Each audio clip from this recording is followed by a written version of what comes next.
புலவி. புல்லாது இரா புலத்தை அவர் உறும் அல்லல் நோய் காண்கம் சிறிது. ஊடும்போது அவர் அடைகின்ற துன்ப நோயை சிறிது காண்போம். அதற்காக அவரை தழுவாமல் இருந்து பிணங்குவாயாக. உப்பு அமைந்தற்றால் புலவி அது சிறிது மிக்கற்றால் நீளவிடல். உப்பு உணவில் அளவோடு அமைந்திருப்பதைப் போன்றது ஊடல். ஊடலை அளவு கடந்து நீட்டித்தல் அந்த உப்பு சிறிதளவு மிகுதியாக இருப்பதைப் போன்றது.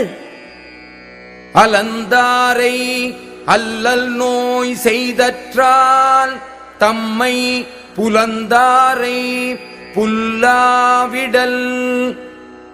தம்மோடு பிணங்கியவரை ஊடல் உணர்த்தி தழுவாமல் விடுதல் துன்பத்தால் வருந்தியவரை மேலும் துன்ப நோய் செய்து வருத்தினார் போன்றது.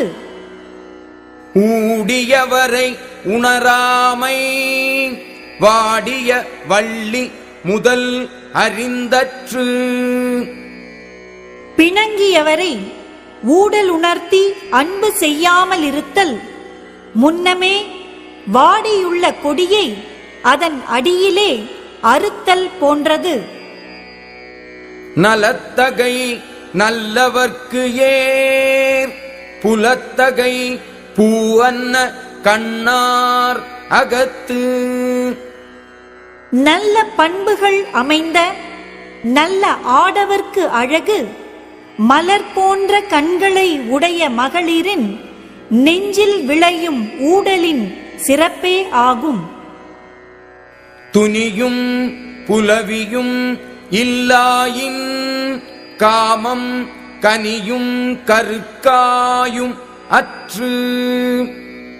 பெரும் பிணக்கும் சிறு பிணக்கும் இல்லாவிட்டால் காமம் மிக பழுத்த பழமும் முற்றாத இளங்காயும் போல பயன்படாததாகும்.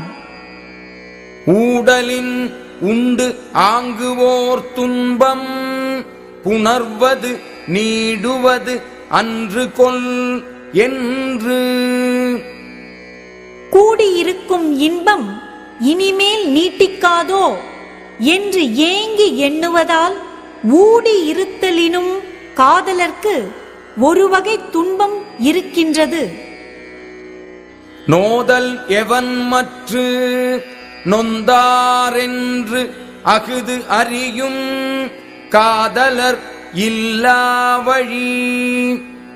நம்மால் இவர் வருந்தினார் என்று அந்த வருத்தத்தை அறிகின்ற காதலர் இல்லாதபோது வருந்துவதால் பயன் என்ன? நீரும் நிழலது இனிதே புலவியும் வீழுணர் கண்ணே இனிது. நீரும் நிழலை அடுத்திருப்பதே இனிமையானது. அதுபோல் ஊடலும் அன்பு செலுத்துவோரிடத்தில் கொள்வதே இன்பமானது. ஊடல் உணங்க விடுவாரோடு என் நெஞ்சம் கூடுவேம் என்பது அவா. ஊடல் கொண்டபோது உணர்த்தி மகிழ்விக்காமல் வாட விடுகின்றவரோடு என் நெஞ்சம் கூடியிருப்போம் என்று முயல்வதற்கு காரணம் அதன் ஆசையே.